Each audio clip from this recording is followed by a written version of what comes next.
छत्रपती संभाजीनगर जिल्ह्यातील करमाड परिसरातून एक अत्यंत सुन्न करणारी घटना समोर आली आहे। भर दिवसांनी वर्दळीच्या ठिकाणी एका माथे फिरू प्रियकरानं आपल्याच प्रेयसीचा गळा चिरून खून केल्याची धक्कादायक घटना घडली आहे। या घटनेमुळे छत्रपती संभाजीनगरमध्ये कायद्याचा धाक उरला आहे की नाही असा प्रश्न निर्माण झालाय। करमाड परिसरातील एका पेट्रोल पंपावर आज दुपारी रक्ताचा सडा पडला। एका तरुणानं प्रेम प्रकरणातून आपल्याच प्रेयसीवर चाकूने वार करत तिला मृत्यूच्या दारात ढकललं। या घटनेमुळे संपूर्ण जिल्ह्यात खळबळ उडाली आहे।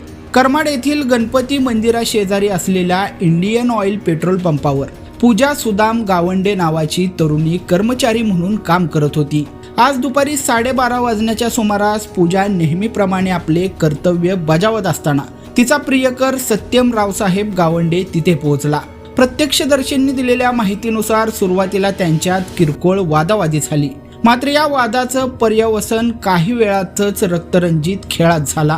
रागाच्या भरात असलेल्या सत्यमने अचानक खिशातून धारधार चाकू काढला आणि काही सेकंदातच पूजाच्या गळ्यावर सपासप वार केले।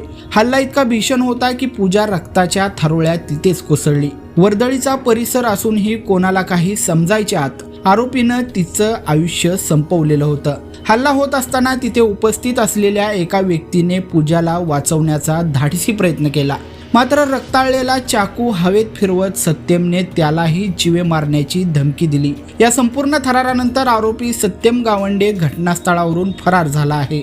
प्राथमिक तपासात हे हत्याकांड प्रेम प्रकरणातील संशयातून किंवा वादातून झाल्याचं दिसतंय। आरोपीने अत्यंत क्रूरपणे हे कृत्य केलं असून करमाड पोलिसांनी तातडीने तपासाची चक्रे फिरवली आहेत।